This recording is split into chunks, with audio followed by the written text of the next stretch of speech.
Sure. Thanks for having me. Certainly, the president has emphasized his desire to bring about a quick end to the war, which has been going on for 3.5 years. And this idea of freezing the conflict certainly raises a lot of concerns for Ukraine and for allies around the world. But his goal, he has said, is to at least bring Putin to the table. And this, reporting from our colleagues indicates that the terms may change, but as of right now, they do not seem particularly favorable to Ukraine.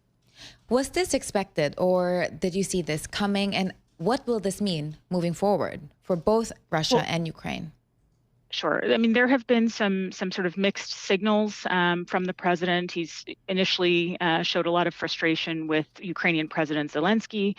More recently, he's expressed a lot of frustration with Vladimir Putin for not being willing to come to the table to agree to a ceasefire that would facilitate negotiations.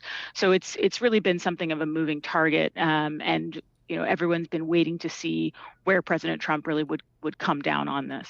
So what are some of the repercussions from something like this?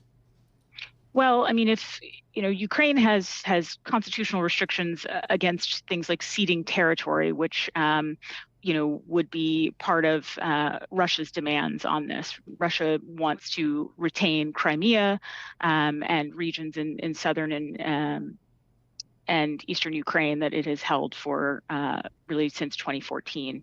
But much of that is still under Kyiv's control. And that would be a very difficult decision politically and otherwise for Zelensky and Ukrainian leadership. Putin continues to demand that Ukraine give up its European ambitions, its NATO ambitions. All of those things have really been a non-starter. So it's unclear, how things would proceed. And in the story, we have this detail that says President Trump on Thursday said he's willing to meet with President Putin, even if the Russian leader hasn't really agreed to a sit down with Ukrainian President Volodymyr Zelenskiy. Do you think that will be a possibility in the near term?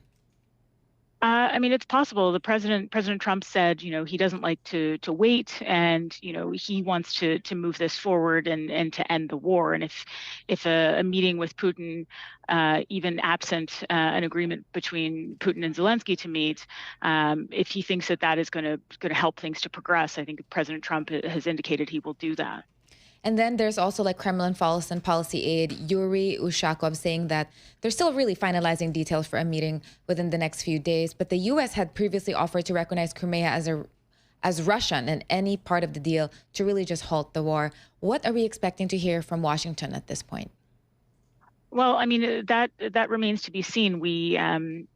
We've heard a couple of different possibilities floated, some things, as we said, that would be perhaps unacceptable to Ukraine, but this is a negotiation. Russia has not really moved at all on its demands. Putin continues, to hold to his initial war aims from 2022.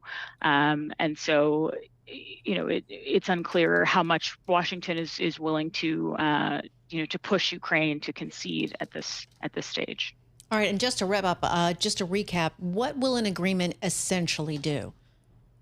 Well, essentially, it would freeze the conflict. Right now, it seems that the U.S. and Russia are talking about potential territorial swaps, or allowing Russia to retain control of lands that it has occupied, but that are Ukrainian sovereign soil. And I think that an outcome would really, the undertone of this, it would represent a win for Putin because he has long sought direct negotiations with the U.S. on terms for ending the war that he has started, in effect, really sidelining European allies and Ukraine. Absolutely. And it also would allow him to claim some territory that he has not been able to seize in its entirety through war over these 3.5 years.